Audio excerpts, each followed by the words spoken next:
Le cas de l'Australie est particulièrement parlant puisque au lendemain des attaques du Hamas le 7 octobre, ce qu'on voit dans les rues à Sydney, donc à quelques mètres finalement de cette fameuse plage, c'est qu'on a des drapeaux de la République islamique d'Iran qui sont là dans la manifestation et en même temps on a des islamistes sunnites. Donc on voit bien déjà que les deux branches chiites sunnites sont alliées dans ce combat contre les juifs et on scande ouvertement dans la rue « gazer les juifs ».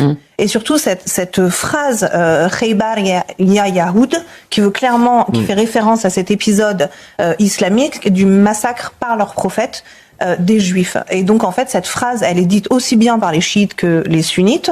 Et il y a un troisième élément de cette alliance mortifère, c'est l'extrême gauche. Et là où on le voit absolument de manière limpide, c'est le FPLP, puisque le FPLP est une organisation terroriste. Front de libération de la Palestine. Exactement, mais marxiste-léniniste. Donc on est vraiment sur de l'extrême gauche. Et quand on a vu le corps, les cercueils de la famille Bibas, les enfants Bibas étaient portés par le Hamas, le djihad islamique palestinien et le FPLP. Donc on voit très bien cette alliance entre des mouvements d'extrême gauche, dont fait partie, comment il s'appelait, Ibrahim Abdallah, qui a été particulièrement défendu par LFI. Donc on voit bien que finalement l'extrême gauche est un peu l'idiote utile de l'islamisme. Ce que nous on a vu également avoir lieu en Iran, puisque en Iran c'est exactement ce qui se passe. Sous couvert de mouvements anti-sionistes, anti-occidental, anti-impérialistes, etc.